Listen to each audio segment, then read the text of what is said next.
भारत दैनिक news में आपका स्वागत। आइए बढ़ते हैं खबरों की ओर। सामूहिक विवाह में 349 जोड़ों ने थमा एक दूजे का हाथ। मध्य प्रदेश शासन द्वारा सामाजिक न्याय विभाग मुख्यमंत्री कन्या विवाह योजना अंतर्गत सामूहिक विवाह कार्यक्रम 11 अप्रैल 2025 को बालाघाट जिले के बहर उत्कृष्ट मैदान में संपन्न हुआ।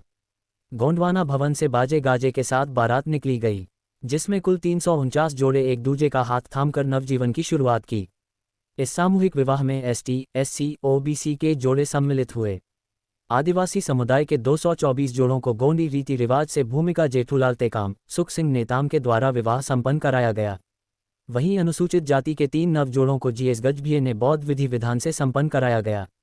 वहीं ओबीसी के 120 जोड़ों को पंडित सुशील शास्त्री के द्वारा हिंदू रीति रिवाज से विवाह संपन्न कराया गया। माइनॉरिटी समाज के 2 जोड़ों को मौलाना खुर्शीद आलम बिस्वा के द्वारा निकाह संपन्न कराया गया। वहीं इस कार्यक्रम में क्षेत्रवासियों के साथ अनेकों जनप्रतिनिधि उपस्थित रहे। इस कार्यक्रम के आयोजन जनपद पंचायत बहर के द्वारा किया गया। भारत दैनिक न्यूज बालाघाट से ब्यूरो रिपोर्ट। मैं बीएस मरावी मुख्य कार्यपालन अधिकारी जनपद पंचायत बहियर जिला बालाघाट। सर, जिस तरह देखा गया कि आज 300 से अधिक जोड़ों का सफलतापूर्वक विवाह कराया गया जनपद पंचायत बहियर के द्वारा, इस संबंध में कुछ जानकारी देना चाहेंगे? जी, आज हमारे यहाँ इस मंच में 349 जोड़ों का विवाह संपन्न हुआ है, जिसमें ओबीसी के 120 जोड़े थे, एसटी के 224, एससी के 3 और माइनॉरिटी के 2 थे।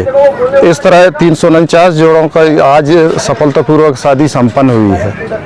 और इसमें जो भी वर्ग था उसकी रीति रिवाज थी, उसी आधार पर उसकी शादी की गई है। ओबीसी के शादी हिंदू रीति रिवाज के आधार पर, एसटी की शादी उनकी जो गोंडवानी रीति है उसके आधार पर, और एससी के जो बौद्धिस्ट लोग थे बौद्ध धर्म के आधार पर उनकी शादी हुई है। माइनॉरिटी की भी उनके ही समाज के रीति रिवाज के आधार पर शादी हुई है।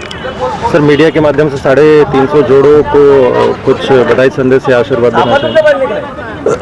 जनपद पंचायत बहियर की ओर से सभी जोड़ों को उनके आने वाले समय में वो उनका जीवन सफल रहे, उनका वैवाहिक जीवन शांतिपूर्वक निर्वाह हो, इसके लिए मैं अपने हृदय से उनको अभिनंदन करता हूँ।